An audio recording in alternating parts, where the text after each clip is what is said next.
Hello everyone, Mario here with Alamo City Horror Squad. In today's video, we continue our original versus remake series with another cult classic, the Texas Chainsaw Massacre. If you are new to the channel, like and subscribe for more upcoming horror content. First up, we have the 1974 version of the Texas Chainsaw Massacre, an all-time classic indeed. Let's go over some positives.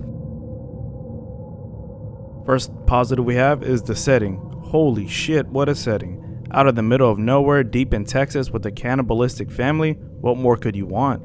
Another positive we have is Tobe Hooper doing something not seen as much in horror movies, achieving a high level of terror and violence in the daylight.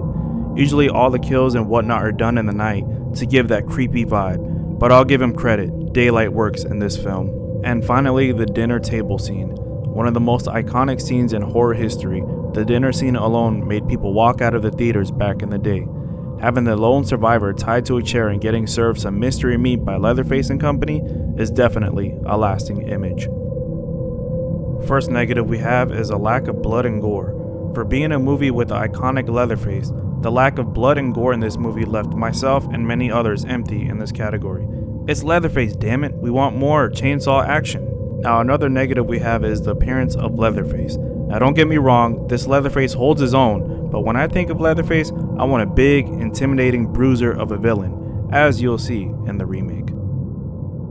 Now we come to the remake. In my opinion, this is one of the best remakes of all time. This movie takes everything from the original and amps it up by 1,000. Let's dive into the positives and negatives.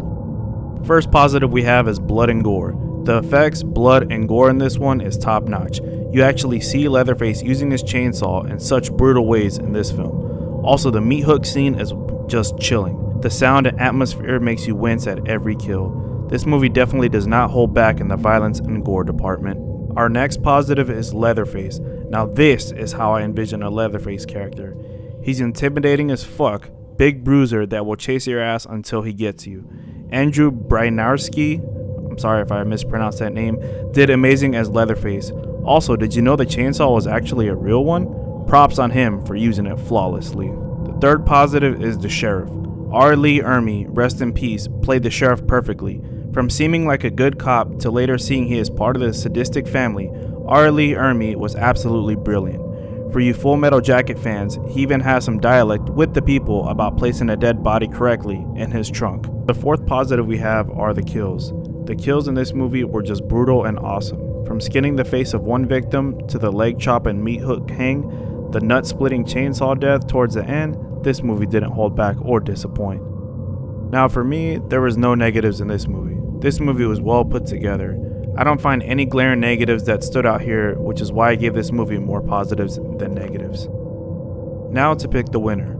Although the original spawned an iconic horror villain in Leatherface, the remake version is how and the only way he should look and be portrayed. For that time period, the 1974 movie scared and terrified people. Nowadays, the remake has the wow factor and the blood and gore. My winner is the remake. From the cast, setting, blood, and gore, the remake checks all the boxes for me. And that concludes this video. Do you agree? Disagree? Let us know in the comments below. If you like what you saw, don't forget to subscribe. Alamo City Horror Squad discusses all things horror related on our channel.